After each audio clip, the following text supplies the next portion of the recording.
남자분들 특히 술을 많이 드시잖아요. 그렇죠. 그럼 술을 많이 드실 때 보통 각자만의 해독요법들이 다들 있을 것 같으세요. 왕 아나운서님 주로 어떤 걸 음식을 섭취를 하세요? 일단 저 같은 경우는 그 다음날 좀 국물이 있는 것들, 네네. 뭐 쌀국수라든지 뭐 그렇죠. 라면이라든지 이런 거 좀 많이 먹게 되죠. 맞으세요. 보통 보면 이제 해독요법이라는 게 특별한 게 아니고요. 간이나 위장이나 또는 콩팥을 좀 쉬어지게 만들어주면 되거든요. 그리고 보통 이제 남성분들이 굉장히 술을 되게 많이 드세요. 술을 많이 먹게 되면 해독 방법이 제일 좋은 게 보통 저희 같은 경우에는 남자 원장들끼리 모여서 동네 앞 목욕탕을 되게 많이 가세요.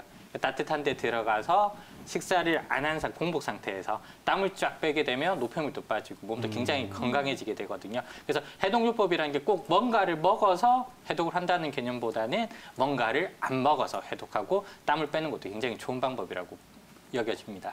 보통 이제 책상에서 생활을 되게 많이 하잖아요. 네. 그렇죠. 앉아서 컴퓨터 작업도 되게 많이 하고 또는 핸드폰도 많이 보고 그러면 이제 근육들이 많이 굳게 되겠죠. 대부분 우리가 젖산이라는 표현을 쓰게 되는데요. 젊었을 때는 젖산이 운동을 많이 하고 나서 젖산이 쌓이거나 또 나이가 들었을 때는 한 자세로 오래 했을 때 젖산이 쌓이면서 특히 뒷목하고 목 쪽으로 이제 통증이 많이 발생하면서 어깨가 무겁다라는 느낌 또는 공 한 마리가 올려져 있다는 느낌 이런 게 들게 되는데요. 보통 이런 것도 하나의 독소로 보일 수가 있으세요.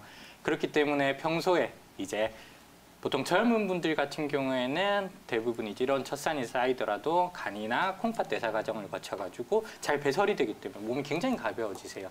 하지만 나이가 드시면 드실수록 결국에는 젖산들이 오래 쌓이면서 근육이 뭉침이 발생하고 그리고 전체적으로 통증도 발생하면서 자세 유지근들이 자기 일을 잘 못하게 되거든요. 그래서 대부분 이렇게 독소가 쌓이기 전에 적당하게 침이나 부항 치료를 받아서 해소해지는 것도 일정 부분 도움이 된다고 볼 수가 있습니다.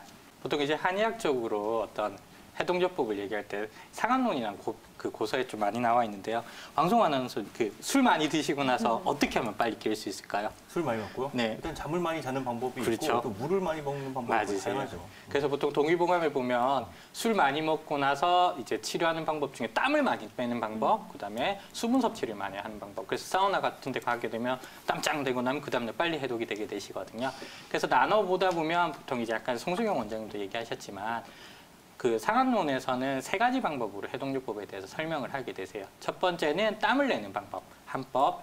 두 번째는 이제 술을 많이 먹거나 그랬을 때 우리가 너무 부대끼면 토하는 방법, 토법. 마지막으로 합법.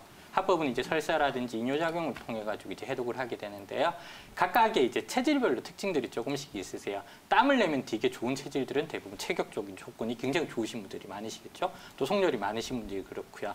그리고 토법 같은 경우에는 대부분 이제 술을 좀 많이 드시는 분들 같은 경우에는 좀 위장 쪽이 부대낀다면 토법이 훨씬 더 낫고요. 그리고 합법은 이제 변비라든지 부종이라든지 이런 증상들이 있을 때는 빨리 설사를 시켜가지고 빼내주는 게 훨씬 더 빠른 치료법에 해당되게 되세요.